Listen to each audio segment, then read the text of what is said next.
ಧರ್ಮೋ ರಕ್ಷತಿ ರಕ್ಷಿತಃ ಅಂತ ನಮ್ಮವ್ರು ಹಾಕಿದ್ದಾರೆ. ಗೆದ್ದ ಧರ್ಮ ಸೋತ ಅಧರ್ಮ ಅಂತ. ನನಗೆ ಹಾಗೇನು ಅನಿಸಲ್ಲ. ಕಲಿಯುಗದ ಇವತ್ತು ನಡೀತಾ ಇರೋದರಲ್ಲಿ ಇದು ಯಾವುದೋ ಒಂದು ಪ್ರಕರಣದಲ್ಲಿ ಧರ್ಮ ಅಧರ್ಮದ ಜಯಾಪಯಜಯಗಳು ಇರಬಹುದೇನೋ, ಉಳಿದಿದ್ದು ಎಲ್ಲ ಕಡೆ ಅಧರ್ಮವೇ ಗೆಲ್ತಾ ಇರೋದು ಅಂತ ನನ್ನ ಪ್ರಕಾರ. ಹಾಗಾಗಿ ಇದು ಎಕ್ಸೆಪ್ಷನಲ್ ಕೇಸ್ ಅಂತ ಇಟ್ಕೋಬಹುದು. ಧರ್ಮಸ್ಥಳ ಫೈಲ್ಸ್ ಈ ಪ್ರಕರಣದಲ್ಲಿ, ಬುರ್ಡೆ ಪ್ರಕರಣದಲ್ಲಿ ಫೈಲ್ಸು ಎಲ್ಲ ಬೇಡ. ಈ ಫೈಲ್ಸ್ ಅನ್ನೋದು ಒಂದು ಶೋಕಿ ಪದವಾಗಿ ಬಂದಿದ್ದು ಆ ಕಾಶ್ಮೀರಿ ಫೈಲ್ಸ್ ಫಿಲಮ್ ಬಂದ ಮೇಲೆ. ಅದೊಂದು ಶೋಕಿ ಪದ ಈಗ ಎಲ್ಲರಿಗೂ, ಎಲ್ಲದಕ್ಕೂ ಫೈಲ್ಸ್ ಅಂತ.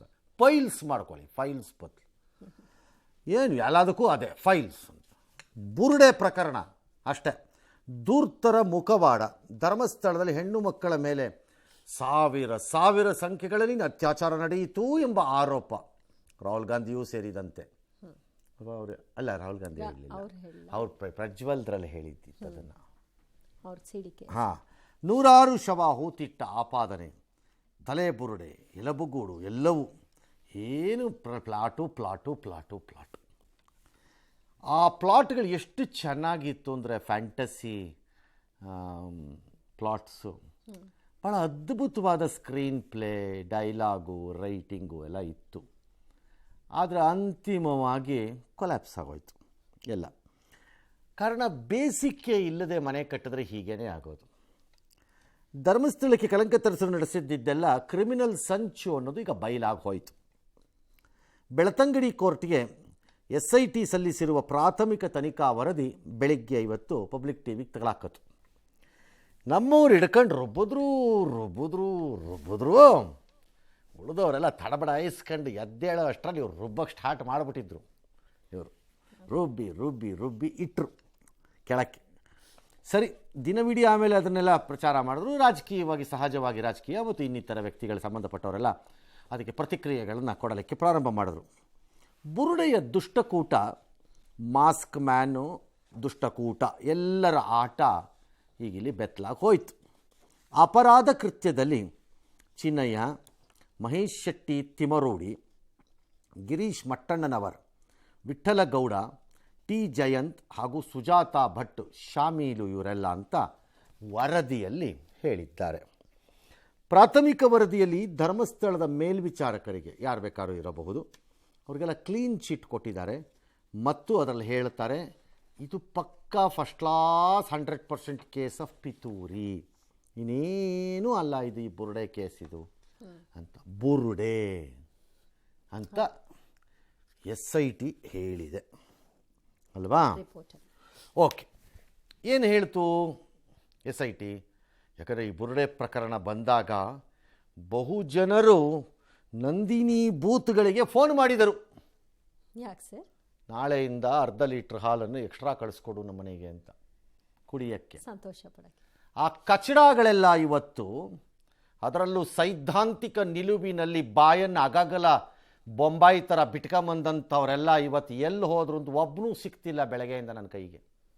ಚೀಫ್ ಮಿನಿಸ್ಟರ್ ಹತ್ರಕ್ಕೆ ಹೋಗಿದ್ದೇನು, ಹೋಮ್ ಮಿನಿಸ್ಟರ್ ಹತ್ರಕ್ಕೆ ಹೋಗಿದ್ದೇನು, ತನಿಖೆ ಆಗಬೇಕು ಅಂತ ಬುರುಡೆ ಬಿಟ್ಟಿದ್ದೇನು, ಹೆಣ್ಣು ಮಕ್ಕಳಿಗಾದ ಅನ್ಯಾಯ ಅಂತ ಕೊಟ್ಟಿದ್ದೇನು, ಅದ್ಯಾವುದೋ ಮಹಿಳಾ ಆಯೋಗ ಎಂಬ ಆಕೆ ಅಧ್ಯಕ್ಷೆ ತಾನೇ ತನಿಖೆಯ ಉಸ್ತುವಾರಿ ಅನ್ನೋ ಟೈಪ್ ಆಡಿದ್ದೇನು. ಅವರೆಲ್ಲರೂ ಬರಬೇಕು ಈ ಪಿತೂರಿ ಒಳಕ್ಕೆ.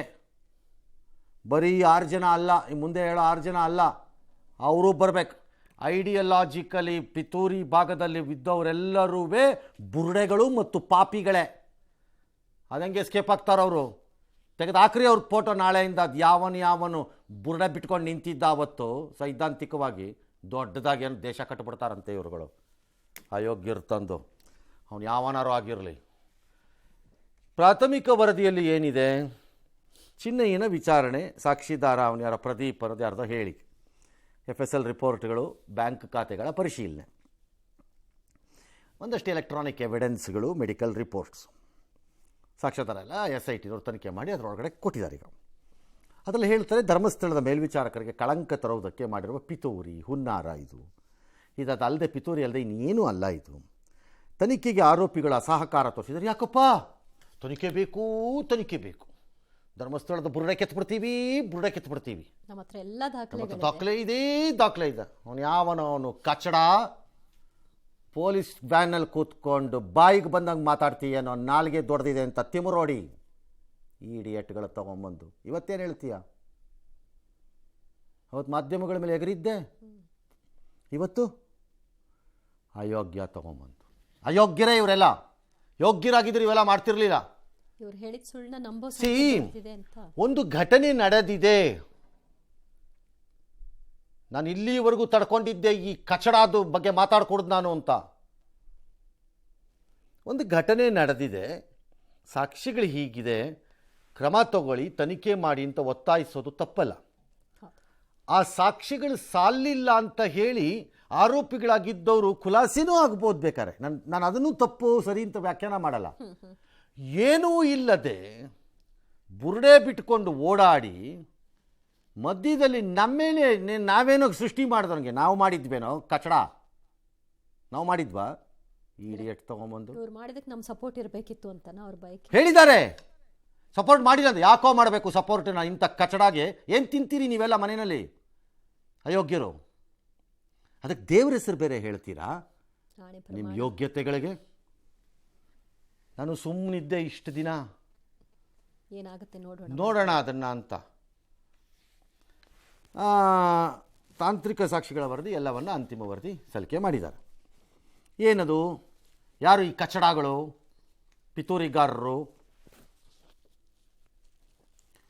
Mask man? ಇವ್ರು ಯಾರು ಅನ್ನ ತಿನ್ನೋರಲ್ಲ, ಎಲ್ಲ ಹೆಸ್ಗೆ ತಿನ್ನೋರೆ. ಇಲ್ದಿದ್ರೆ ಇಂಥ ಬುದ್ಧಿ ಬರಲ್ಲ. ಬ್ರೈನ್ ಡೆವಲಪ್ ಆಗ್ತಿತ್ತು ಒಳ್ಳೆ ಅನ್ನ ತಿಂದಿದ್ದಿದ್ರೆ. ಕೆಲಸ ಮಾಡಿ ಸಂಸ್ಥೆ ಮಾಸ್ಕ್ ಮ್ಯಾನ್ ಚಿನ್ನಯ್ಯನಿಗೆ ಸೌಜನ್ಯ ಮಾಮ ವಿಠಲಗೌಡ ಎಂಬಾತ ಪರಿಚಿತನಂತೆ. One of the accused. ಈಗ ಆಗ್ತಾರೋ ಕೋರ್ಟಿನ ತೀರ್ಮಾನ ಮಾಡುತ್ತೆ. ನಾಳೆ ಕೋರ್ಟ್ ಏನು ಹೇಳುತ್ತೆ ನಿಮ್ಮ ಪಾತ್ರದ ಬಗ್ಗೆ ನನಗೆ ಗೊತ್ತಿಲ್ಲ. ಇವತ್ತು ಹೇಳ್ತಿರೋದು ಕೇಳ್ತಾ ಇದ್ದೀನಿ ನಾನು ಅಷ್ಟೇ. ದೂರು ಕೊಡೋರೆ ಆರೋಪಿಗಳಾಗಿ. ಹಾಂ, ತಿಮರೋಡಿ ಭೇಟಿಗೆ ಚಿನ್ನಯ್ಯನ ಕರ್ಕೊಂಡೋಗಿದ್ದಿದ್ದು ಈ ವಿಠಲಗೌಡ ಅಂತೆ. ಅವ್ರ ಮನೆಯಲ್ಲಿ ಕೂತ್ಕೊಂಡು ಪ್ಲಾಟ್ ಮಾಡಿದ್ರಂತೆ. ಧರ್ಮಸ್ಥಳದವ್ರನ್ನ ಮುಗಿಸ್ಬಿಡೋಣ ಅಂತ. ಆಯಿತು, ಮುಗಿಸ್ಬೇಕು. ಏನಕ್ಕೆ? ಉದ್ದೇಶ ಏನು? ಶವ ಹೂತಿರೋದಾಗಿ ಚಿನ್ನಯ್ಯನ ಹೇಳಿಕೆ ರೆಕಾರ್ಡ್ ಮಾಡ್ತು ಈ ಗ್ಯಾಂಗು. ಬುರುಡೆ ಕೊಟ್ಬಿಟ್ಟು ಪೊಲೀಸರು ಕೊಡಿಸಿದ್ರು. ಯಾವುದೋ ಬುರುಡೆ, ಅದೇ ಅವಾಗ ನಾವು ಹೇಳಿದ್ವಲ್ಲ, ಎಲ್ಲಿಂದನೋ ತಂದಿರೋ ಬುರುಡೆ ಅದು, ಸಂಬಂಧವಿಲ್ಲದೆ ಇರೋ ಬುರುಡೆ ಅದು. ತಂದವನು ಕೊಟ್ಟರು, ಅವನು ಅದನ್ನು ಬ್ಯಾಗಿಗೆ ಹಾಕ್ಕೊಂಡ. ಅದಕ್ಕೇನು ಲೈಟ್ ಬಿಟ್ಬಿಟ್ಟು ಒಂದು ವಿಡಿಯೋ ಮಾಡಿದ್ರು. ಅದನ್ನು ಇನ್ಯಾವನೋ ಕಚಡ ಇಡಿಯಟ್ ಫೂಲ್ ಲೈಕ್ಸ್ಗೆ ಯೂಟ್ಯೂಬ್ಗೆ ಹಾಕದ. ಹೊಡಿಬೇಕು ಮುಖಕ್ಕೆ ಹಿಡ್ಕೊಂಡು. ಅಯೋಗ್ಯ ಜರ್ನಲಿಸಮನ್ನು ತಗೊಂಬಂದು. ನಾಚಿಕೆ ಆಗಲ್ಲ ನಿನಗೆ ಜರ್ನಲಿಸಮ್ ಹೆಸರಿನಲ್ಲಿ ಮಾಡಿದ್ದಕ್ಕೆ? ನಿನ್ನ ಯೋಗ್ಯತೆಗಳಿಗೆ ನೆಟ್ಟಿಗೆ ಜರ್ನಲಿಸಮ್ ಮಾಡಿ ಖ್ಯಾತಿ, ಹೆಸರು, ನಂಬಿಕೆ, ವಿಶ್ವಾಸ ಉಳಿಸ್ಕೋಬೇಕು ತಾಕತ್ತಿದ್ರೆ. ಇದಲ್ಲ ನಡೆದಿರೋ ರೀತಿ. ಬುರುಡೆ ಬಿಟ್ಕೊಂಡು ಅದ್ಯಾವುದೋ ತಂತ್ರಜ್ಞಾನಗಳನ್ನು ಯೂಸ್ ಮಾಡ್ಕೊಂಡು ಮಾಡೋದು. ಕಪಾಳಕ್ಕೆ ಹಾಕಬೇಕು ಇಂಥವಕ್ಕೆಲ್ಲ. ನಮ್ಮ ಸಂಘಟನೆಗಳು ಬಿಡಿ, ಉಪ್ಪಿಂಗ್ ಹಾಕೊಂಡು ನೆಕ್ಕಕ್ಕಿವೆ ಅಷ್ಟೇ ಎಲ್ಲವೂ. ಧರ್ಮಸ್ಥಳದ ಮೇಲ್ವಿಚಾರಕರ ವಿರುದ್ಧ ಪ್ಲಾನ್ ಮಾಡಿದ್ರು, ರೆಕಾರ್ಡ್ ಮಾಡಿದ್ರು, ಪೊಲೀಸರಿಗೆ ದೂರು ಕೊಡಿಸಿದ್ರು. ಚಿನ್ನಯ್ಯ ಹಣ ಪಡೆದು ಸುಳ್ಳು ಹೇಳಿರೋದು ಬಯಲು. ಅಂದರೆ ಇವ್ರು ಯಾರ ಥರನೋ ದುಡ್ಡು ಇಸ್ಕೊಂಡಿದ್ದಾನೆ ಅವನು. ದುಡ್ಡುಗೋಸ್ಕರ ಆತ ಮಾಡಿದ್ದಾನೆ. ಫೇರ್. ಒಂದು ಯಾಕೆ ಮಾಡಿದ್ರೆ ಇದನ್ನು ಗೊತ್ತಾಗ್ತಿಲ್ಲ ನನಗಿನ್ನೂ. ಹಣ ಯಾಕೆ ವೆಚ್ಚ ಮಾಡಬೇಕು ಅಂದರೆ ಇವರ ಆಸಕ್ತಿ ಮತ್ತು ದ್ವೇಷ ಅಥವಾ ಇನ್ನೇನು ಲೆಕ್ಕಾಚಾರಗಳು ಇತ್ತು ಅಂತ ಅನಿಸುತ್ತೆ. ಈ ಮೂಲಕ ಏನೋ ಲಾಭ ಅಥವಾ ಬ್ಲ್ಯಾಕ್ ಮೇಲಾ ಗೊತ್ತಿಲ್ಲ, ವಿ ಡೋಂಟ್ ನೋ. ಇಲ್ದಿರ ಯಾರೋ ಒಬ್ಬ ದುಡ್ಡು ಕೊಟ್ಟು ಇನ್ಯಾವನ್ನೋ ಕರ್ಕೊಂಬಂದು ಪ್ಲ್ಯಾಂಟ್ ಮಾಡಿ ಅವನನ್ನು ಅವನ ಕೈಲಿ ಸುಳ್ಳು ಹೇಳಿಸಿ ಇಷ್ಟು ಡೀಟೈಲ್ಡ್ ಒಂದು ಪಿತೂರಿ ಸ್ಟೋರಿ ರೆಡಿ ಮಾಡಿ ಎಲ್ಲ ಯಾಕೆ ಮಾಡ್ತಾರೆ? ಯಾರು ಒಬ್ರು ಯಾಕೆ ಮಾಡಬೇಕು? ಅದು ಯಾರ ಮೇಲಾರು ಆಗಲಿ. ಚಿನ್ನಯ್ಯನಿಗೆ ಆಮಿಷ ಒಡ್ಡಿ ಅವನು ತಿಮರೋಡಿ ಕತೆ ಇದು. ನೆಕ್ಸ್ಟು ಇದು ಫಸ್ಟು ಚಿನ್ನಯ್ಯನ ಕತೆ ಇದು. ನೆಕ್ಸ್ಟ್ ಈಗ ಒಂದು ತಿಮರೋಡಿ ಕತೆ. ಅವನು ಆಮಿಷ ಒಡ್ಡಿ ದೂರು ಕೊಡಿಸಿರೋ ಆರೋಪ ಅನನ್ಯ ಭಟ್ ಪಾತ್ರವನ್ನು ಸೃಷ್ಟಿ ಮಾಡದ್ನಂತೆ. ನೆಮ್ಮದಿಯಾಗಿ ಅವ್ನು ಕೂತ್ಕೊಂಡು 4 ಫಿಲಮ್ಗಾದ್ರೂ ಸ್ಟೋರಿ ಲೈನ್ ಬರೀಬೋದಿತ್ತಲ್ಲೋ. ಅದಕ್ಕೆ ತಕ್ಕನಾದ ಸಂಭಾವನೆ. ಗೌರವದಿಂದ ಹೆಂಡತಿ ಮಕ್ಕಳ ಮುಂದೆ ಎದೆ ಉಬ್ಬಿಸ್ಕೊಂಡು ಅನ್ನ ತಿನ್ಬೋದಿತ್ತಲ್ಲಪ್ಪ. ಇದೇನಕ್ಕಿದ? ಸುಜಾತಾ ಭಟ್ ಜೊತೆ ಸಿ ಎಂಥ ಪಿತೂರಿ ಲೆವೆಲ್ ನೋಡಿ, ಗರ್ಲೇ ಇಲ್ಲ, ಅದು ಸೃಷ್ಟಿ, ಇನ್ಯಾರ್ದೋ ಫೋಟೋ, ಯಾರದ್ದೋ ಫೋಟೋ, ಹೆಣ್ಣು ಮಗಳೇ ಇಲ್ಲ, ಆಕೆಗೆ ಮಗಳೇ ಇಲ್ಲ, ಅವಳದು ಅಂತ ಬಿಂಬಿಸೋದು, ಅವಳನ್ನು ಬಿಂಬಿಸ್ತಾರೆ. ಮಗಳು ಪಾಪ, ಅವನು ಯಾವನೋ ಯೂಟ್ಯೂಬರ್ ಒಬ್ಬ ಇಡಿಯಟ್, ಅವನು ಅಮ್ಮ ನಿಮಗೆ ನೋವು ಎಷ್ಟಾಗಿದೆಯಮ್ಮ, ಆ ತಾಯಿ ಸಂಕಟ ಯಾರಿಗೂ ಅರ್ಥ ನಿಮ್ಮ ಅಮ್ಮನ್ನು ಕೇಳಿ, ಈಗ ಇದೇ ಮಾಡಿದ್ರೆ ಏನಾಗತ್ತೆ ಅಂತ ಇನ್ನೊಬ್ಬರಿಗೆ ಹೋಗಿ ಕೇಳು. ಸ್ವಲ್ಪನಾರು ಸೀರಿಯಸ್ನೆಸ್ ಇದು ಬೇಡ, ಯಾರಿಗಾರು ಆಗಲಿ. ನಾನು ಆ ಯೂಟ್ಯೂಬರ್ಗಳಲ್ಲಿ ಒಬ್ಬನ ಬಿಟ್ಟು ಮಿಕ್ಕಿದವ್ರಿಗಾದರೂ ಬೆನಿಫಿಟ್ ಆಫ್ ಡೌಟ್ ಕೊಟ್ಬಿಡ್ತೀನಿ. ಆದರೆ ಅವ್ರುಗಳಿಗೆ ಗೊತ್ತಿರಲಿಲ್ಲ, ಅವ್ರು ನಂಬಿದ್ರು. ಹೇಳ್ತಾರೋ ಅದೇ ಸೃಷ್ಟಿ ಮಾಡಿದ್ದು ಇವ್ರುಗಳ ಕತೆ ಹೇಳಿ. ಒಬ್ಬ ಯೂಟ್ಯೂಬರ್ ಗೊತ್ತಿತ್ತು ಅಂತ ನನಗೆ ಡೌಟ್ ಇದೆ, ಯಾಕಂದ್ರೆ ಕಣ್ಣಾರೆ ಕಂಡ ರೀತಿಯಲ್ಲೇ ಎಲ್ಲ ಮಾಡಿದಾನ ಅವನು ಕೆನ್ನೆ ಕೊಡ್ಬೇಕು ನನ್ನ ಪ್ರಕಾರದಲ್ಲಿ. ಆಸ್ ಜರ್ನಲಿಸಮ್ಗೆ ನಾನು ಹೇಳ್ತಿರೋದು ಇದನ್ನು. ಇನ್ನು ಉಳಿದಿದ್ದವಕ್ಕೆ ಗೊತ್ತಿತ್ತು ಅಂತ ನನಗೆ ಅನ್ನಿಸ್ತಿಲ್ಲ, ಬೆನಿಫಿಟ್ ಆಫ್ ಡೌಟ್ ಇರಬೇಕಲ್ಲಿ ಅನ್ಸುತ್ತೆ. ಕೆಲವ್ರು ನಂಬಿಬಿಟ್ಟಿದ್ರು ಅವರು. ಆದರೆ ಈ ಪಿತೂರಿ ಮಾಡಿದ್ದು ಕಚಡಗಳಿಗೆ ಹೇಳಿ, ಗೊತ್ತಿತ್ತಲ್ಲ ಇವಕ್ಕೆ ಒರಿಜಿನಲ್ ಕಚಡಗಳು. ಬೀದಿ ನಾಯಿಗಳಾದರೂ ಬೆಟರು, ಆಯ್ಕೊಂಡು ತಿನ್ನತ್ವೆ, ಹಾಕಿದ್ದೇನೆಲ್ಲ ತಿನ್ನಲ್ಲ. ಸುಜಾತಾ ಭಟ್ ಜೊತೆ ಸೇರ್ಕೊಂಡು ಪಿತೂರಿ ಮಾಡಿದ್ರು. ಆಮೇಲೆ ಇದು ಸಿಕ್ತಗೆ ಹಾಕೊಂಬಿಟ್ರು. ಮೂರನೇದು ಮಟ್ಟಣ್ಣನವರು, ವಿಠಲಗೌಡನಿಂದ ತಲೆ ಬುರುಡೆ ತರಿಸ್ಕೊಂಡಿದ್ದ ಮಟ್ಟಣ್ಣನವರು ಬೆಂಗಳೂರಿನ ಅಪಾರ್ಟ್ಮೆಂಟಲ್ಲಿ ಬುರುಡೆ ಇಟ್ಟಿದ್ದಂತೆ. ಆಮೇಲೆ ಅದನ್ನು ಜಯಂತಕ್ಕೆ ಕೊಟ್ಬಿಟ್ಟು ದೆಹಲಿಗೆ ತರಿಸ್ಕೊಂಡಿದ್ದಂತೆ. ಸುಪ್ರೀಂ ಕೋರ್ಟಿಗೆ ದೂರು ಕೊಡೋಕ್ಕೆ ಹೋಗಿದ್ದಂತೆ. ಇವನ ಪಾತ್ರ ದೊಡ್ಡದು ಇದರಲ್ಲಿ. ಫಾರ್ಮರ್ಲಿ ಸಬ್ ಇನ್ಸ್ಪೆಕ್ಟರ್ ಆಗಿ ಏನೋ ಕಚಾಪಿಚ ಆಗಿ ಲೈಫಲ್ಲಿ, ಅಲ್ಲಿಂದ ಬಂದು ಇನ್ನೇನೋ ಆಗಿ ಈ ಹಂತಕ್ಕೆ ಈ ವ್ಯಕ್ತಿ ಯಾಕೆ ಹೋದ ಅಂತಲೇ ನನಗೆ ಅರ್ಥವಾಗ್ತಿಲ್ಲಪ್ಪ. ಒಂದು. ಎರಡನೇದು, ಈ ಮಟ್ಟಣ್ಣನವರೆಂಬ ವ್ಯಕ್ತಿಗೂ ಈ ಧರ್ಮಸ್ಥಳದ ಸಂಚಿಗೂ ಸಂಬಂಧ ಏನು? Why did I go there? What is the contact ಇದು? ಅಥವಾ ಯಾರ ಪ್ರೇರಣೆ ಅಥವಾ ಯಾರ ಆಸಕ್ತಿ ಇದ್ರ ಹಿಂದೆ? ಹಾಗಾದರೆ ಏನು ಸಂಬಂಧ ಏನು? ಆ ಮಹೇಶ್ ರೆಡ್ಡಿ ಅದ್ಯಾರೋ ತಿಮರೋಡಿ ಆದರೂ ಆ ಲೋಕಲ್ಲಪ್ಪ, ಊರಪ್ಪ. ಈ ಲೇಡಿ ಆದರೂ ಲೋಕಲ್ಲಪ್ಪ, ಊರಪ್ಪ. ಅಲ್ಲೇನೋ ತಂದೆ ತಾಯಿ ಯಾವುದು ಆಸ್ತಿ ಇತ್ತಂತಪ್ಪ, ಡ್ಯಾಶ್ ಅಪ್ಪ, ಹಾಳಾಗೋಗ್ಲಿ ಅಂತ ಬಿಟ್ಬಿಡೋಣಪ್ಪ. ವಿಠಲಗೌಡ ಸೌಜನ್ಯನ್ ಮಾವ. ಆಕೆ ಪಾಪ ಹೆಣ್ಣು ಮಗಳು ಸತ್ತಿದ್ದಾಳೆ, ಅದಕ್ಕೆ ಪ್ರಾಪರ್ ಎಂಡು ಸಿಕ್ಕಿಲ್ಲ. ಅದಕ್ಕೆ ಈಗಲೂ ಹೇಳ್ತೀನಿ, ಅದಕ್ಕೆ ಪ್ರಾಪರ್ ಎಂಡು ಸಿಕ್ಕಿಲ್ಲ ಪಾಪ. ಹಾಗಾಗಿ ಆ ರೋಷ ವೇಷ ಆ ಸಂಕಟದಲ್ಲಿ ಆತ ಇರಬಹುದು. ಯಾರೋ ವಿಠಲಗೌಡ. ಹೌದು. ಇವ್ರಿಗೆ ಏನು ಸಂಬಂಧ? ವೈ ಡಿಡ್ ಈ ಕ್ಯಾರೆಕ್ಟರ್ ಯಾಕೆ ಪ್ರತ್ಯಕ್ಷ ಆಯ್ತು ಇಲ್ಲಿ? ಅರ್ಥನೇ ಆಗಲ್ಲ.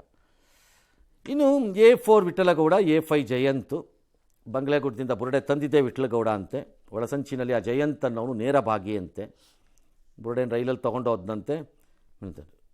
ಸುಪ್ರೀಂ ಕೋರ್ಟ್ಗೆ ಹೋಗಿ ಏನೇ ಆಗಲಿ ರೀ, ಹೆಣೆದಿರುವ ಕಥೆಯನ್ನು ಸುಪ್ರೀಂ ಕೋರ್ಟ್ ಮುಂದೆ ಬಿಟ್ಟು ನಿಜವೆಂದು ನಂಬಿಸುತ್ತಾ ಅಲ್ಲಿ ಅದನ್ನು ನಾವು ನ್ಯಾಯಕ್ಕೆ ಬಾಗಿಲು ತಟ್ತೀವಿ ಅಂದರೆ ನಿಮ್ಗೆ ಎಷ್ಟು ಧೈರ್ಯ ಇರಬೇಕು? ಎಲ್ಲಿವರೆಗೂ ಯಾಮಾರಿಸಬಹುದು ಅಂತ ಲೆಕ್ಕ ಹಾಕ್ಕೊಳ್ಳಿ. ಎಷ್ಟು ಧೈರ್ಯ ಇರಬೇಕು ಈ ಕೋತಿಗಳಿಗೆ? ಲೆಕ್ಕ ಹಾಕ್ಕೊಳ್ಳಿ. ಸುಪ್ರೀಂ ಕೋರ್ಟ್ ಎಲ್ಲ ಇಲ್ಲಿ CM ಹತ್ರಕ್ಕೆ ಬಂದ್ರಂತೆ, ಮೆಮೊರಾಂಡಮ್ ಕೊಟ್ರಂತೆ, DC ಹತ್ರ ಕೊಟ್ರಂತೆ, SP ಹತ್ರ ಕೊಟ್ರಂತೆ ಅಂದರೆ ಇಟ್ಸ್ ಓಕೆ.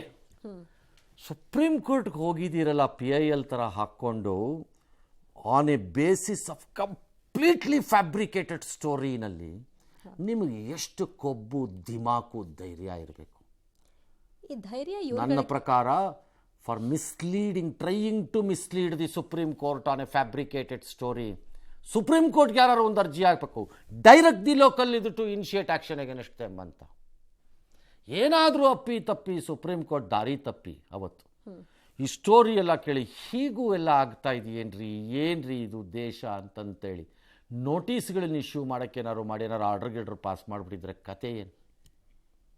ಅಷ್ಟು ಸೀರಿಯಸ್ ಆಗಿ ಕತೆ ಏನು? ಕೋರ್ಟ್ ಕತೆ ಏನಾಗಬೇಕಾಗ ನಾಳೆ ಇದು ಬುರುಡೆ ಕೇಸ್ ಅಂತ ಬಂದಾಗ, did you people not try to defame Supreme Court of this country? Yes. ನಿಮ್ಮ ಮೇಲೆ ಸುಪ್ರೀಂ ಕೋರ್ಟಿಂದ ಯಾರೊಬ್ಬರಲ್ಲಿ ಒಂದು ಅಪ್ಲಿಕೇಶನ್ ಹಾಕಿ ಒಂದು ಡೈರೆಕ್ಷನ್ ತೊಗೋಬೇಕು, ಇವರ ಮೇಲೆ ಸೀರಿಯಸ್ ಕ್ರಮ ತಗೊಳ್ಳಿ ಅಂತ. For coming to Supreme Court on a fabricated story. ಎಷ್ಟು ಧೈರ್ಯ, ಎಷ್ಟು ದಿಮಾಕು. ಎಸ್. ಚೀನಿ ಸ್ಲಿಮ್ ರೆಫರ್ ಮಾಡ್ಬೇಕಾದ್ರೆ ಕಾರಣ ಏನಂದ್ರೆ ವೇಟ್ ಲಾಸ್ ಸಲುವಾಗಿ ನನ್ ಬಾಳ ಜನ ಕೇಳಿದ್ರು. ಫಸ್ಟ್ ನಾನ್ ತಗೊಂಡು ನನಗೆ ರಿಸಲ್ಟ್ ಬಂದ್ಮೇಲೆ ಆಮೇಲೆ ನಾನು ಜೀನಿ ಸ್ಲಿಮ್ ಇನ್ನೊಬ್ಬರಿಗೆ ಪ್ರಿಪೇರ್ ಮಾಡಿದ್. ಸುಸ್ತಾಗೋದು ಕಡಿಮೆ ಆಯ್ತು, ವೀಕ್ನೆಸ್ ಅದು ಏನೂ ಇಲ್ಲ, ಪೂರಾ ಹೆಲ್ದಿ ಅದೇನೆ. ವೇಟ್ ಜಾಸ್ತಿ ಇರೋರಲ್ಲಿ ಏನೇ ಡೌಟ್ ಇಲ್ಲದೆ 100% ಬಳಸಬಹುದು. ಪ್ರತಿದಿನ ನಮ್ಮ ಜೀನಿ ಸ್ಲಿಮ್ ನ ಯೂಸ್ ಮಾಡಿ ಯಾವುದೇ ಸೈಡ್ ಎಫೆಕ್ಟ್ ಇಲ್ದಂಗೆ ನೀವು ಸಣ್ಣ ಆಗ್ತೀರಾ. ಪಬ್ಲಿಕ್ ಟಿವಿಯಲ್ಲಿ ಎಸ್ಐಟಿ ತನಿಖಾ ವರದಿಯ ಮಾಹಿತಿ ಬಹಿರಂಗ ಆಗ್ತದ ಹಾಗೆ ಗೃಹ ಸಚಿವ ಪರಮೇಶ್ವರನ್ನ ಭೇಟಿ ಮಾಡಿದ್ರು ಎಸ್ಐಟಿ ಮುಖ್ಯಸ್ಥ ಪ್ರಣಬ್ ಮೊಹಂತಿ ಅವರು ಮಾಹಿತಿಯನ್ನ ನೀಡಿದ್ರು. ಅನಂತರ ವರದಿ ಬಗ್ಗೆ ಪ್ರತಿಕ್ರಿಯೆಗೆ ಸಿಎಂ ಮತ್ತು ಗೃಹ ಸಚಿವರು ನಿರಾಕರಿಸಿದ್ದಾರೆ. ಎಸ್ಐಟಿ ವರದಿ ಬಗ್ಗೆ ಸೋಮವಾರ ಬೆಳಗಾವಿ ಅಧಿವೇಶನದಲ್ಲಿ ಚರ್ಚೆಗೆ ವಿಪಕ್ಷಗಳು ಮುಂದಾಗಿವೆ. ಸಚಿವರು ಕೂಡ ಸಂಚುಕೋರರಿಗೆ ಕಠಿಣ ಕ್ರಮ ಆಗಬೇಕು ಅಂತ ಹೇಳಿದ್ದಾರೆ. ಆದರೆ ಸುಜಾತಾ ಭಟ್ ಮಾತ್ರ ಕಾನೂನು ಹೋರಾಟ ಮಾಡ್ತೀನಿ ಅಂತ ಹೇಳಿದ್ರು. ಧರ್ಮಸ್ಥಳದ ವಿಚಾರವಾಗಿ ದೊಡ್ಡ ಷಡ್ಯಂತ್ರ ನಡೆದಿದೆ. ಇವತ್ತು SITನೂ ಕೂಡ ನಿಜ ಸಂಗತಿಯನ್ನ ಬಯಲು ಮಾಡಿದ್ದಾರೆ. ಈ 6 ಜನ ಷಡ್ಯಂತ್ರ ಮಾಡಿದ್ದಾರೆ ಅನ್ನೋದನ್ನ ಸ್ಪಷ್ಟವಾಗಿ ಹೇಳಿದ್ದಾರೆ. ಷಡ್ಯಂತ್ರ ಮಾಡಿದವರು 6 ಜನ, ಆದ್ರೆ ಈ 6 ಜನಕ್ಕೆ ಹಣ ಸಹಾಯ ಮಾಡಿದವರು ಯಾರು, ಸೂತ್ರಧಾರ ಅವನ್ನ ಯಾರು ಅಂತ SIT ಅವರು ತನಿಖೆ ಮಾಡಬೇಕು, ಬಂಧಿಸಬೇಕು. ಇದನ್ನ ಚರ್ಚೆ ಮಾಡೇ ಮಾಡ್ತೀರಿ, ಬಿಡಲ್ಲ. ಈ ಬುರುಡೆ ಗ್ಯಾಂಗ್ ಹುಟ್ಟಾಕಿರ್ತಕ್ಕಂಥವ್ರೆ ಕಾಂಗ್ರೆಸ್ ಸರ್ಕಾರದವರು. ಹಿಂದೂ ಭಾವನೆಗಳಿಗೆ ಧಕ್ಕೆ ತರುವಂತ ಒಂದು ದೊಡ್ಡ ಷಡ್ಯಂತ್ರ ಪಿತೂರಿ ಇದರಿಂದ ಅಡಗಿರುವಂತದ್ದು. ಯಾವ್ದೋ ಬುರುಡೆ ಗ್ಯಾಂಗ್ಗೆ ಸೀಮಿತ ಆಗಿರ್ತಕ್ಕಂಥ ಧರ್ಮಸ್ಥಳದ ಇತಿಹಾಸ ಗೊತ್ತಿತ್ತು ನನಗೆ. ಅವರು ಯಾವುದು ಮಾಡ್ಲಿಕ್ಕೆ ಆಗುದಿಲ್ಲ ಅನ್ನೋದು ಗೊತ್ತಿತ್ತು. ಆ ವಿಚಾರದಿಂದ ಧೈರ್ಯದಿಂದ ನಾನು ವಿಚಾರವನ್ನು ಹೇಳಿದ್ದೆ. ಈಗ ಕಾಪಿ ನಿಮಗೆ ಗೊತ್ತಾಗಿದೆ. ಸರ್ಕಾರ ಏನು ಕ್ರಮ ಕೈಗೊಳ್ಳಬೇಕು, law will take its own course. ಯಾರು ತಪ್ಪು ಮಾಡಿದ್ರೆ ಅವ್ರಿಗೆ ಶಿಕ್ಷೆ ಆಗಬೇಕು, ಅಷ್ಟೇ ಇರುವಂತದ್ದು. ಇದೆಲ್ಲ ಕಾನೂನಿನ ಪ್ರಕ್ರಿಯೆ ಮತ್ತು ಅಲ್ಲಿ ಇನ್ವೆಸ್ಟಿಗೇಷನ್. ದೂರುದಾರರನ್ನೇ ಅಪರಾಧಿಯನ್ನಾಗಿ ಮಾಡುವಂತಹ ಒಂದು ನೀಚ ಪ್ರವೃತ್ತಿ ಇದೆ ಅಂತ ಹೇಳಿದ್ರೆ ಅದನ್ನೇನು ಎದುರಿಸಬೇಕು, ಕಾನೂನು ಪ್ರಕಾರ ಹೇಗೆ ಇದು ಮಾಡಬೇಕು ಮಾಡ್ತೀನಿ. ಏನು ದೂರುದಾರ? ನ್ಯಾಯಬದ್ಧವಾದ ದೂರುದಾರ ಆದರೆ ಕರೆಕ್ಟು. ಅನ್ಯಾಯ ಮಾರ್ಗದಲ್ಲಿ ಸುಮ್ಮನೆ ದೂರುದಾರ ಆಗ್ಬಿಟ್ರೆ ಹುಟ್ಟದೇ ಇರೋ ಮಗಳು ಅನ್ಕೊಂಡೋಗ್ಬಿಟ್ಟು ದೂರುದಾರ ಆದ್ರೆ ದೂರುದಾರ ಆಗ್ತೀಯನಮ್ಮ ನೀನು. ಒಳ್ಳೆ ಕಥೆ ಆಯ್ತಲ್ಲ ಮೇಡಮ್ದು. ಹಂಗಾಗಲ್ರಿ. ದಿನೇಶ್ ಗುಂಡೂರಾವ್ ಆ ದಿನಗಳಲ್ಲಿ ಟಫ್ ಆಗಲಿಲ್ಲ. ದಿನೇಶ್ ಗುಂಡೂರಾವ್ ವೇವರ್ಡ್ ಬಿಟ್ವೀನ್ ಈ ಐಡಿಯಾಲಜಿಕಲ್ ಟೆರರಿಸ್ಟ್ಗಳ ಜೊತೆ. ಸೈದ್ಧಾಂತಿಕ ಭಯೋತ್ಪಾದಕರೇನಿದ್ದಾರೆ ಈ ರಾಜ್ಯದಲ್ಲಿ ಅವರ ಜೊತೆ ಇವರು ಒಂದು ರೀತಿ ಸಹಮತದ ರೀತಿ ವರ್ತನೆಯನ್ನು ಮಾಡಿಬಿಟ್ರೆ ಇವರು. Except DK. DK is the only fellow in Congress who took a stand. In fact you should congratulate DK ನನ್ನ ಪ್ರಕಾರದಲ್ಲಿ ಈ ವಿಚಾರದಲ್ಲಿ. ಬೇರೆ 1000 ಇರ್ಬೋದು, ವಿ ಮೇ ನಾಟ್ ಅಗ್ರಿ. ಷಡ್ಯಂತ್ರ ಅಂತ ಅವತ್ತೇ ಹೇಳಿದ್ರು. He said it, I will not accept it ಅಂತ. ಆ ಗಟ್ಟಿತನವನ್ನು ದಿನೇಶ್ ತೋರಿಸಲಿಲ್ಲ. ಈಗ ಕಾನೂನಿನ ಪ್ರಕಾರ ಕ್ರಮ ಆಗತ್ತೆ ಅಂತ ಹೇಳೋದು ನೀವು ಒಬ್ಬರೇ ಬೇಕಾ? Including the chief minister and is office. ಸತ್ಯ ಹೊರಬರಬಾರ್ದಾ? ನೀವು ಕಲ್ಲಿಯೂಡ್ ಆಗ್ಬಿಟ್ರಿ ಚೀಫ್ ಮಿನಿಸ್ಟರ್ ಆಫೀಸ್ನವರು. ನಾ CM ಅಂತ ಹೇಳ್ತಾ ಇಲ್ಲ. CM ಸುತ್ತಲೂ ಇರುವ ಸೈದ್ಧಾಂತಿಕ ಭಯೋತ್ಪಾದಕರ ಒತ್ತಡದಿಂದ CM ಆಫೀಸು ಕಲ್ಲಿಯೂಡ್ ಆಯ್ತು. ಇದರಲ್ಲಿ ಯು ಆರ್ ಕೋ ಕಾನ್ಸ್ಪಿರೇಟರ್ಸ್. CM ಅಲ್ಲ, ನಾ ಮತ್ತೆ ಹೇಳ್ತಾ ಇದ್ದೀನಿ. CM ಅನ್ನು ಆ ಸ್ಥಿತಿಗೆ ತಂದು ನಿಲ್ಲಿಸ್ಕೊಂಡ್ರು ಉಳಿದವರಿಂದಾಗಿ. ಹಾಗಾಗಿ ಯಾರ್ಯಾರು ಈ ಸೈದ್ಧಾಂತಿಕ ನಿಲುವುಗಳಲ್ಲಿ ಒಂದು ಹಿಂದೂ ಧರ್ಮ ನಂಬಿಕೆ ಕ್ಷೇತ್ರವನ್ನು ನಾಶ ಮಾಡಲಿಕ್ಕೆ ಹೊರಟಿದ್ರೋ ಆ ಎಲ್ಲ ದರೋಡೆಕೋರ ದುಷ್ಟರನ್ನೂ ಎಳ್ಕೊಂಬರ್ಬೇಕು ಆರೋಪಿಗಳ ಸ್ಥಾನಕ್ಕೀಗ. ಕೇವಲ 6 ಜನ ಮಾತ್ರ ಅಲ್ಲ, ಇದು 6 ಜನರದ್ದು ಅಷ್ಟೇ ಅಲ್ಲ. ಇದು ಅವ್ರನ್ನೂ ಹೇಳ್ಕೊಂಬರ್ಬೇಕು. ಯಾರ್ಯಾರು ಪ್ರೆಸ್ ಕಾನ್ಫರೆನ್ಸ್ ಮಾಡೋಕ್ಕೆ ಬಂದರು, ಯಾರ್ಯಾರು ಶಾಲ್ ಹೊದ್ಕೊಂಡು ಬಂದಿದ್ರು, ಅವ್ರನ್ನೂ ಎಳಿಬೇಕು. ಪಾಠ ಆಗಬೇಕು ಇದು ಇನ್ನೊಂದು ಸರಿ. ಇದೇ ಏನಾದರೂ ಬೇರೆ ಯಾವುದಾದ್ರು ಕಮ್ಯುನಿಟಿಗೋ ಅಥವಾ ಯಾವುದಾದ್ರು ಧರ್ಮದಲ್ಲೋ ಆಗಿದ್ದಿದ್ರೆ ಏನಾಗ್ತಿತ್ತು ಇಷ್ಟೊತ್ತಿಗೆ? ಇಷ್ಟು ತಣ್ಣಗಿರ್ತಾ ಇತ್ತಾ? ಏನು ಪುಕ್ಕಟೆ ಬಿದ್ದಿದೆಯಾ? ಅಷ್ಟು ಹೇಳ್ತಿದ್ದಾರೆಲ್ಲ, ಕೇಳಲಿಲ್ಲ ಯಾರೂ. ಈಗಲೂ ಧರ್ಮಸ್ಥಳದವ್ರಿಗೂ ಒಂದು ಪಾಠ ಇದೆ ಇದರಲ್ಲಿ. ಅವರೇನೋ ಮಾಧ್ಯಮದೊಂದು ಪ್ರಕಟಣೆ ಕೊಟ್ಟಿದ್ದಾರಂತೆ, ಕ್ರಮ ತಗೋಬೇಕು, ಷಡ್ಯಂತ್ರಗಳ ಮೇಲೆ ನಡೀತಾ ಇದೆ, ಅದಕ್ಕೆಲ್ಲ ಇದೊಂದು ಉದಾಹರಣೆ, ನೀವು ಇನ್ಮೇಲೆ ಹಿಂಗೆ ಆಗ್ದಂಗೆ ನೋಡ್ಕೋಬೇಕು, ಇದೊಂದು ಡ್ಯಾಶ್ ಅಂತ ಕೊಟ್ಟಿದ್ದಾರಂತೆ. ಕೊಟ್ಕೊಳ್ಳಿ, ಯಾವನು ಬೇಡ ಅಂದೋ ನಿಮ್ಮನ್ನು. ಮೀಡಿಯಾ ಮತ್ತು ಒಂದಿಷ್ಟು ಇತರೆ ಆಸಕ್ತರು ಆ ಲೋಕಲಿ ಕೆಲವರೆಲ್ಲ ಪಾಪ ಯಾರೋ ವಸಂತ್ ಹತ್ರ ಯಾರ್ಯಾರೋ 1-2-3 ಜನ ಪಾಪ ಅವರೆಲ್ಲ ಸ್ವಲ್ಪ ಆಸಕ್ತಿಗಳನ್ನು ತೆಗೆದುಕೊಂಡು ಮಾಡಿದ್ದಕ್ಕೆ ಬಚಾವಾದ್ರಿ. ಧರ್ಮಸ್ಥಳದವ್ರು ಇದ್ರೆ ಹಾಕೊಂಡು ರುಬ್ಬಿ ಜಜ್ಬಿಡ್ತಿದ್ರು ನಿಮ್ಮನ್ನು ಅಲ್ಲೇನೇ. ಯಾವ ಮಂಜುನಾಥನೂ ರಕ್ಷಣೆ ಮಾಡೋಕ್ಕಾಗ್ತಿರಲಿಲ್ಲ ನಿಮ್ಮನ್ನು. ಈ ಸರಿ ಮಾತ್ರ ಅದು ಹಂಗಿತ್ತು ಪ್ಲಾಟು. ಆದರೆ ನಂದೊಂದು ವಾರ್ನಿಂಗ್ ಇದೆ ಧರ್ಮಸ್ಥಳದ ಶ್ರೀ ಸಂಸ್ಥೆ ನಡೆಸ್ತಿರೋರ್ಗಳಿಗೂ. ಯಾಕೆ ನಿಮ್ಮ ಮೇಲೆ ಈ ದ್ವೇಷ? ಯಾಕೆ ನಿಮ್ಮ ಮೇಲೆ ಈ ಅಪವಾದ? ಏನೂ ಮಾಡದೆ ಸರ್ವ ರೀತಿಯಲ್ಲೂ ಎಲ್ಲರನ್ನೂ ಮೆಚ್ಚಿಸುವ ರೀತಿ ಮಂಜುನಾಥನ ಇದರ ಪ್ರಕಾರದಲ್ಲಿ ಕೆಲಸ ಮಾಡ್ತಿದ್ರೆ ಯಾಕೆ ಬಂದಿದೆ ಈ ಥರದ್ದಾಗಾರೆ? ವೈ? ಎಲ್ಲರೂ ತಪ್ಪುಗಳಿದ್ದರೆ ಅದನ್ನು ಗಮನಿಸ್ಕೊಳ್ಬೇಕಾದ್ದು ಬುದ್ಧಿವಂತರ ಲಕ್ಷಣ. ಎಲ್ಲ ಕ್ಲಿಯರ್ ಆಗೋಯ್ತು ಅಂತ ಸುಮ್ಮನೆ ಧರ್ಮಸ್ಥಳದಲ್ಲಿ 2 ಭಾಗ ಇದೆ, ಮರಿಬಾರ್ದು ಎಲ್ಲರೂ. ಒಂದು ಶ್ರೀ ಕ್ಷೇತ್ರವಾದ ಧರ್ಮದ ಭಾಗ, ಅದು ದೇವರು. ಪಾರ್ಟ್ಲಿ ಧರ್ಮಾಧಿಕಾರಿನೂ ಇನ್ವಾಲ್ವ್ ಆಗಬಹುದೇನೋ ಅದರಲ್ಲಿ, ನಂಬಿಕೆಗಳ ಆಧಾರದ ಮೇಲೆ. ಅಂದರೆ ಡಿಸ್ಪ್ಯೂಟ್ ಸೆಟ್ಲ್ಮೆಂಟ್ಗೆ ಹೋಗ್ತಾರೆ ಕೆಲವರು, ನಂಬಿಕೆ ಅದರ ಆಧಾರದಲ್ಲಿ ಇರಬಹುದು. ಒಂದು ಭಾಗ ಅದು. ಇನ್ನೊಂದು ಭಾಗ ಇದೆ, ಆ ಧರ್ಮಕ್ಷೇತ್ರದ ಆರ್ಥಿಕ ಶಕ್ತಿಯ ಮುಂದುವರಿದ ಭಾಗವಾಗಿ 10 ಹಲವಾರು ಕಾರ್ಯಕ್ರಮಗಳನ್ನು ಆ ಕ್ಷೇತ್ರದ ಇತರೆ ಸಂಘಟನೆಗಳ ಹೆಸರಿನಲ್ಲಿ ನಡೆಸ್ತಾ ಇದ್ದೀರಿ. ಅಲ್ಲಿ ಧರ್ಮ, ನ್ಯಾಯ, ಅನುಕಂಪ, ಪ್ರೀತಿ ಇದು ಇರಬೇಕು ಚೆನ್ನಾಗಿ. ಅದು ವ್ಯಾವಹಾರಿಕ ಆಗಬಾರ್ದು ಅನ್ನೋ ಎಚ್ಚರಿಕೆಯೂ ನಮಗಿರಬೇಕು ಸ್ವಲ್ಪ. ಅದರ ಕಡೆಗೂ ಗಮನ ಇರಬೇಕು. ಹಾಗಾಗತ್ತೇನೋ, ಹಾಗಾಗಿದೆಯೇನೋ ಅನ್ನೋ ಅನುಮಾನಗಳು ಮೂಡಬಹುದಾದ ಘಟನಾವಳಿಗಳಾಗಿವೆ ಅನ್ನೋದನ್ನು ಮರಿಬೇಡಿ. ಹಾಗಾಗಿ ಈ ಪ್ರಕರಣದಲ್ಲಿ ಪುಣ್ಯಕ್ಕೇನು ಆಗಿಲ್ಲ, ಎಲ್ಲ ಸರಿ ಹೋಯಿತು, ಎಂಡಾಯಿತು. ಬಟ್ ಈ ಕಡೆಯಿಂದನೂ ಆತ್ಮಾವಲೋಕನ ಮಾಡ್ಕೊಂಡು ಅದನ್ನು ರಿಪೇರಿ ಮಾಡ್ಕೋಬೇಕು. ಏನಿದೆಯೋ ಅದು, ಇಲ್ದಿದ್ರೆ ಇಲ್ಲ. ನಾನು ಧರ್ಮಸ್ಥಳದ ಮೊದಲನೇ ಭಾಗದ ಕಡೆಗೆ ಹೇಳುತ್ತಿಲ್ಲ, ನಾನು ಅಷ್ಟು ದೊಡ್ಡವನಲ್ಲ ನಾನು ಹೇಳೋಕ್ಕೆ. 2ನೇ ವಿಷಯವಾಗಿ 2ನೇ ಭಾಗಕ್ಕೆ ನಾನು ಹೇಳಿದ್ದಿತ್ತು. ಎಸ್.